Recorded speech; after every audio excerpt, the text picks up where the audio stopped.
What I see today is the world is in a terrible state of flux. The countries around the world do not trust their governments in almost every case, and they have a lot of good reason for not trusting their governments. And last year, I had the opportunity in 2024 of traveling through the United States. And I can tell you that at that time, under the Biden administration, the country was in a state of, the people were in a state of shock, not knowing what lies ahead for them as this administration under this man, this, in my opinion, not a very good man, was doing to the country. And I have a lot of my family there, and they were asking, where are we going to go? We can't go anywhere else now. We came to America because this was going to be the place we could get away from all the terrible things that are happening around the world. And now it's coming to the United States. And by God's grace, in my opinion, Donald Trump was elected to be president at the end of last year with the help of my family. And everything changed. Everything changed. Everybody started smiling.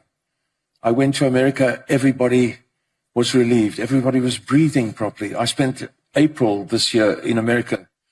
I like to tell people that, I like to think I should say to people that 80% of the population that I met from California to Texas last month, in April, was behind Trump, is behind Trump. 80%. That's not true. 100% behind Trump. 100% behind Trump. Trump talks about sovereignty for the United States. I believe you only come right when your country's sovereignty is established.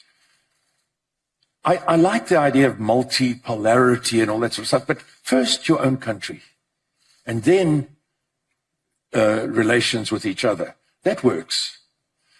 Coming to Russia for the first time myself, I need to tell you, and I think many people here don't know this, but when you grow up in the West, you are taught from a very early age that Russia is a terrible place where you have to duck around dark shadows for fear of people killing you or stabbing you.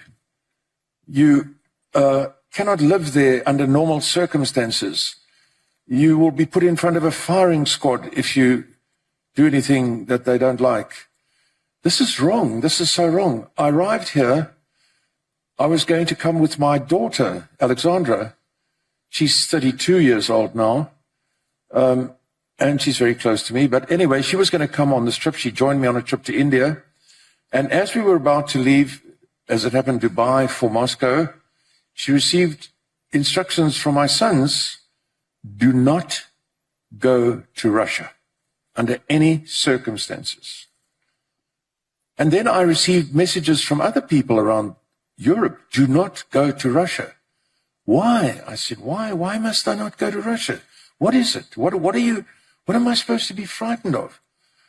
You know, and I won't say they couldn't tell me, they sort of intimated that my life is at risk if I come to Russia. And, well, you know, I arrived here, and the first thing I saw was perfect, total civilization in every direction. I see a city that easily rivals ancient Rome, and probably, I made the comment to somebody earlier, is by far, not by a little, but by far, the premier capital city in the world.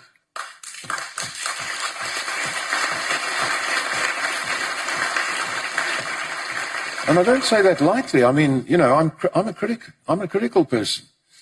Yeah, so I would like to say to Minister Lavrov that I've always enjoyed watching him on the television. He always has something quite witty to say. And so I've always enjoyed watching him on television. He always seems to come out the winner. And so what I'd like to sort of suggest to him is, How can we change the perception of the West about Russia? Because I think this is probably, if not the finest, one of the finest communities in the world that I've seen.